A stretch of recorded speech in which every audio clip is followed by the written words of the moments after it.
The inheritance of two genes starts with a classic dihybrid setup.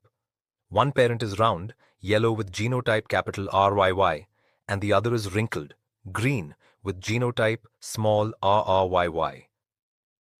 This is Mendel's ultimate test because it checks whether two characters follow the same clean logic as one character. The goal is to see whether the inheritance of one trait depends on the other or whether they behave independently. The F1 generation answers that question immediately.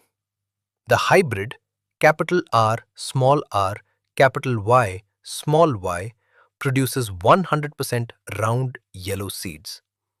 That means yellow dominates over green and round dominates over wrinkled.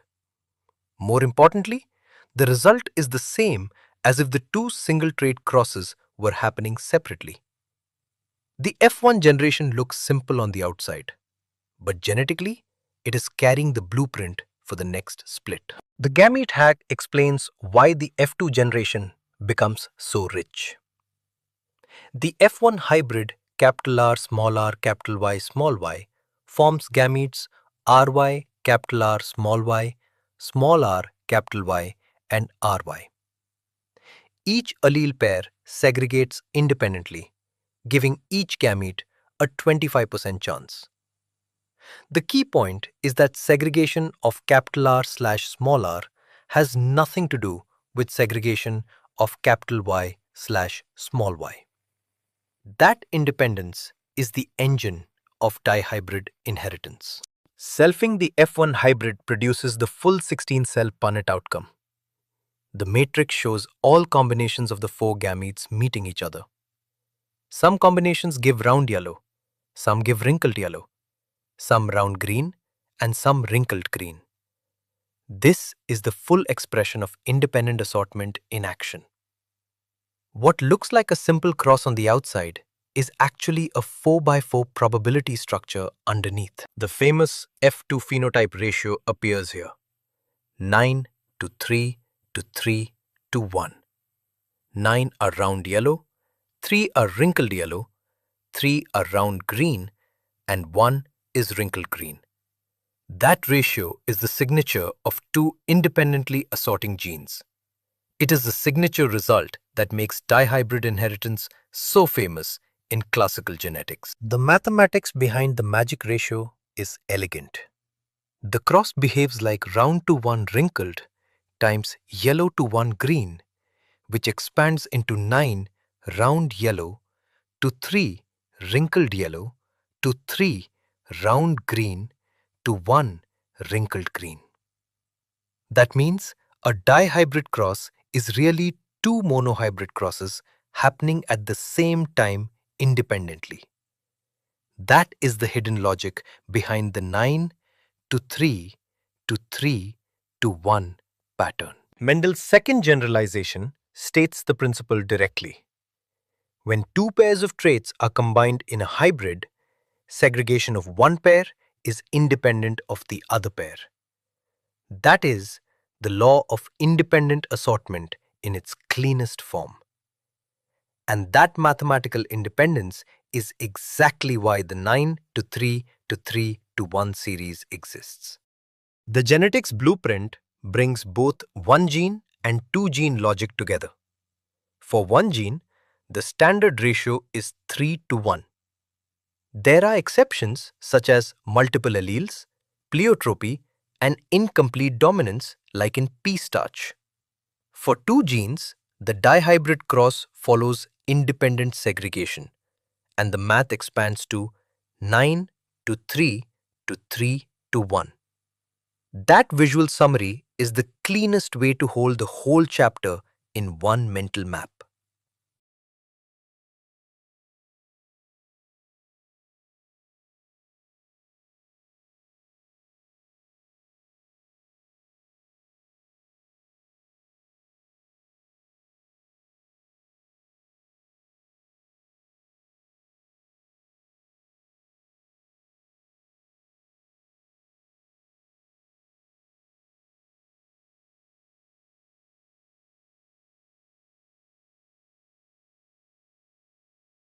The central idea is that inheritance begins with Mendelian rules, but later gets refined by chromosomal theory, linkage, and recombination.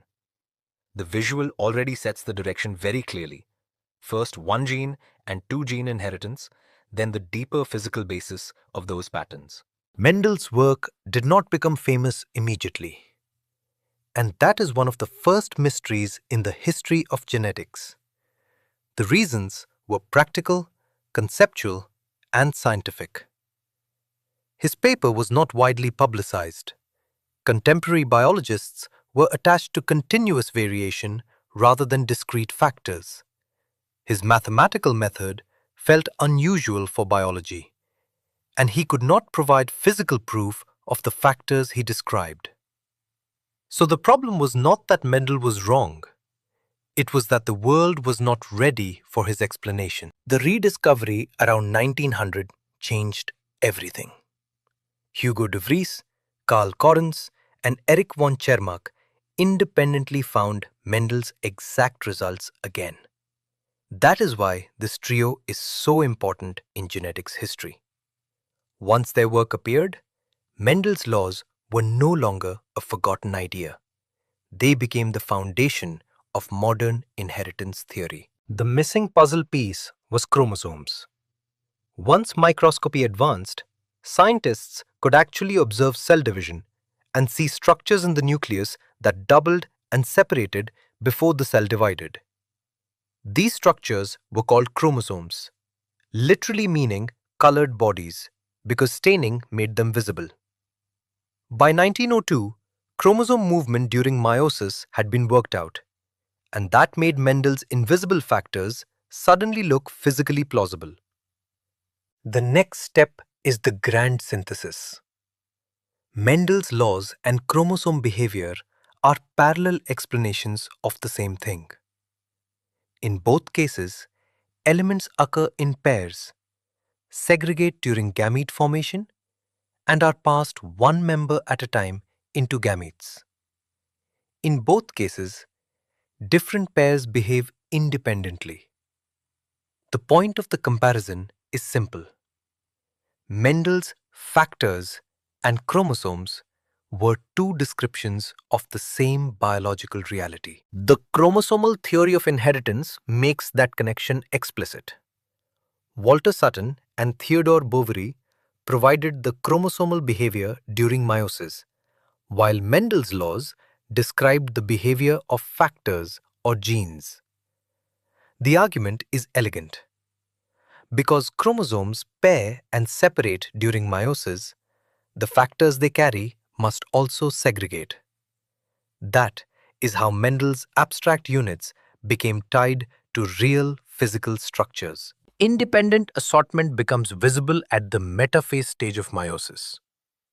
The two chromosome pairs can align in different orientations, and those different arrangements produce different combinations in gametes. That is exactly why meiotic assortment creates genetic diversity.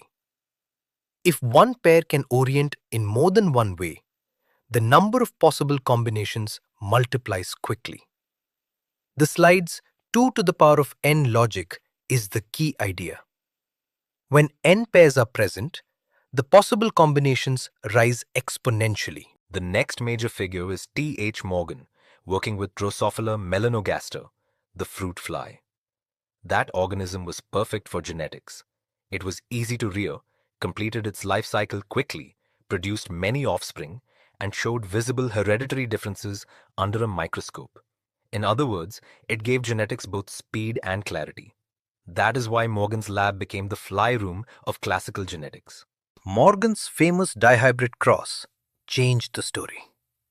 He crossed a yellow-bodied, white-eyed female with a brown-bodied, red-eyed male, and the F1 progeny were intercrossed.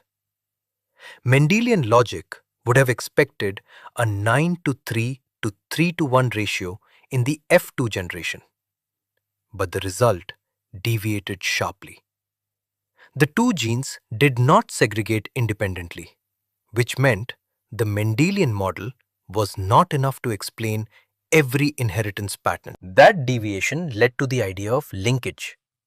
Morgan coined the term to describe the physical association of genes on the same chromosome.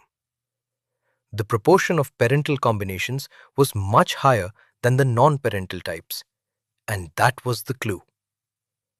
Linkage directly violates the clean independence Mendel predicted, so it became a high-yield exception to the law of independent assortment. The tug-of-war between linkage and recombination explains the balance in inheritance. Linkage keeps genes together and preserves parental combinations. Recombination generates new non-parental combinations. These two forces work against each other. The more tightly linked the genes, the less recombination appears. The more separated they are, the easier crossing over becomes. So genetic diversity depends on how strongly the linkage is held. Distance matters. The slide compares tightly linked and loosely linked genes. A pair like white and yellow eye genes shows only 13% recombination, while a more separated pair shows 37.2% recombination. That makes the rule very clear. Closer genes show stronger linkage and lower recombination, while farther genes show weaker linkage and higher recombination. Physical distance on the chromosome is not just geometry. It changes inheritance outcomes. That idea becomes a mapping tool through Alfred Sturtevant, Morgan's student. He used recombination frequency to measure the distance between genes and map their positions on the chromosome. The core relation is simple. Linkage strength is inversely proportional to distance, while recombination frequency is proportional to distance.